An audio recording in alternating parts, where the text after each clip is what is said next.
आपके question tag दो तरीके से पेपर में आते हैं। या तो एग्जामिनर पूछता है सिंपल सेंटेंस, या एग्जामिनर पूछता है इंपैरेटिव सेंटेंस। अब तक जो मैं आपको पढ़ा रही हूं वो कौन से हैं? सिंपल। इंपैरेटिव मैंने अभी शुरू नहीं किए हैं। सिंपल के भी कुछ 2-3 बातें रहती हैं, अभी अगले 10 मिनट में कंप्लीट हो जाएगा। उसके बाद हम कौन सी टाइप पढ़ेंगे? इंपैरेटिव पढ़ेंगे। पूजा क्लास ठीक चल रही है बेटा मेरी ओर से? तो अब आज की क्लास का पहला रूल सिंपल सेंटेंस का टैग बनाने के लिए ध्यान से सुनना। एग्जामिनर आपको इंग्लिश की लाइन में हार्डली, स्केर्सली, रेयरली, बुक में लिख रखे हैं मैंने ये सारे, seldom, no, not, none, nothing,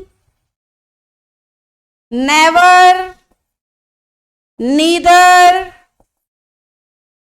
yes वो भी आएगा, नो वन, लिख दिया क्या मैंने? पहले नहीं लिखा, नोबडी।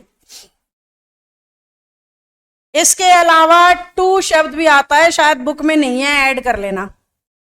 नन भी आता है, नन लिख दिया मैंने, नन। तो ये सारे, हाँ फ्यू और लिटिल भी आते हैं, फ्यू भी आता है और लिटिल भी आता है। अब ध्यान से सुनो, ये जितने भी वर्ड्स आपके सामने हैं ये सारे इंग्लिश में अपना नेगेटिव मीनिंग लेके चलते हैं। हार्डली का मतलब बड़ी मुश्किल से, रेयरली भी मुश्किल से, स्कैर्सली भी मुश्किल से, सेल्डम कभी कभी। मतलब आप में से किसी बच्चे से पूछा जाए और भाई कैसी सी पढ़ाई चल रही है? पढ़ लेता हूं कभी कभी। क्या जवाब दे रहे हो आप? पढ़ लेता हूं कभी कभी। तो सामने वाला इसको अच्छा मानेगा कि बुरा? बुरा। तो ये जितने भी शब्द है ना, इनमें से कैसी फीलिंग आती है? नेगेटिव, बुरी फीलिंग आती है।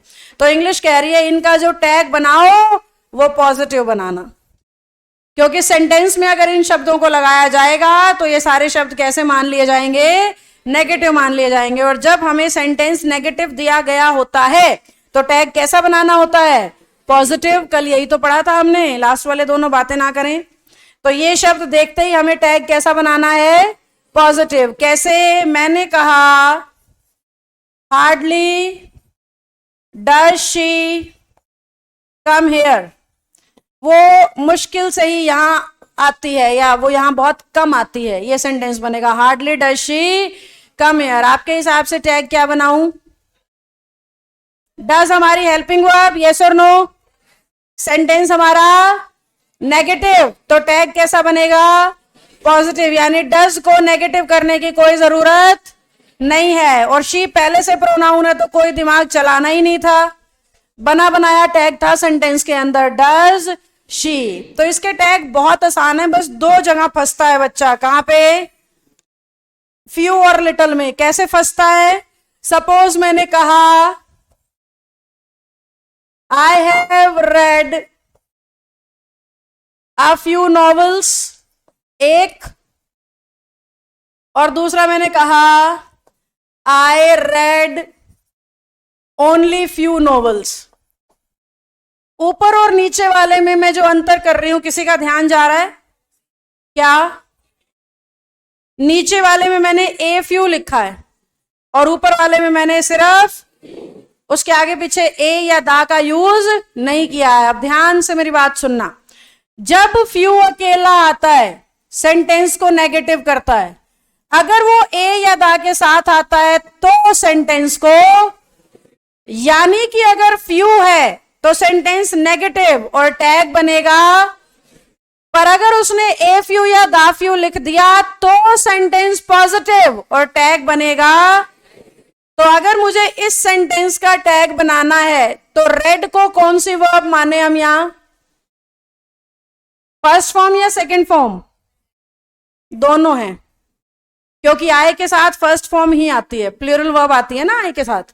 तो इस सेंटेंस को देख के ये पता ही नहीं लग रहा ये प्रेजेंट में है या पास्ट में। तो ऐसी सूरत में या तो ऑप्शन में सिर्फ प्रेजेंट मिलेगा या ऑप्शन में सिर्फ पास्ट मिलेगा, और दोनों मिल जाएं तो आगे वाले को चुन लेना। फिलहाल मैं इसे प्रेजेंट मान के चल रही हूं और टैग बना रही हूं डू आई।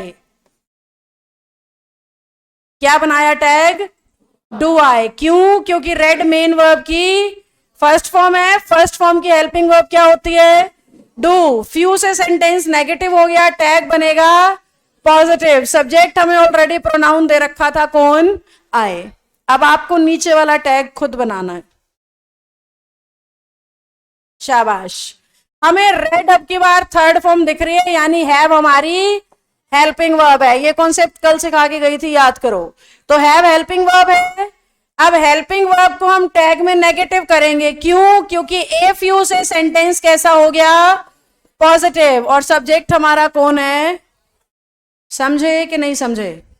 सारा दोबारा रिपीट कर रही हूं। ये जितने भी शब्द स्क्रीन पे आपको दिख रहे हैं, ये सारे नेगेटिव हैं और इनका टैग हमेशा पॉजिटिव आएगा। बस फ्यू और लिटिल के केस को ध्यान रखना कि अगर आपने ए फ्यू लिख दिया तो टैग नेगेटिव, आपने दा फ्यू लिख दिया टैग नेगेटिव, आपने ए लिटिल लिख दिया टैग नेगेटिव, आपने दा लिटिल लिख दिया तो भी टैग नेगेटिव। पर अगर आपने अकेला लिटिल लिखा तो टैग पॉजिटिव, आपने अकेला फ्यू लिखा तो भी टैग पॉजिटिव, क्योंकि अकेले फ्यू और लिटिल का मतलब होता है ना के बराबर। क्या होता है? ना के बराबर। अगर आप कहीं पे भी फ्यू और लिटिल को अकेला इस्तेमाल करते हो तो उसका हिंदी अर्थ बनता है ना के बराबर, जबकि ए फ्यू या ए लिटिल को कहते हैं थोड़ा बहुत या कुछ। दा फ्यू या दा लिटिल को कहते हैं जितना भी आपके पास है सारा। अगर आप किसी को कह रहे हो जितने भी पैसे हैं सारे दे दे, तो आपको दा लिटिल मनी कहना पड़ेगा। आप कह रहे हो थोड़े बहुत पैसे दे दो भाई, तो ए लिटिल मनी कहना पड़ेगा। ना बराबर पैसे हैं यार मेरे पास, तो दे ही नहीं सकता मैं, तो वो क्या बोलेगा? Little money. समझे? अब क्योंकि फ्यू और लिटिल के अपने ही अर्थ में ना बराबर है, ना, इसलिए टैग कैसा बनता है? पॉजिटिव। जबकि ए फ्यू और ए लिटिल में ना नहीं है, दा फ्यू और दा लिटिल में भी ना नहीं है। समझ में आ गया?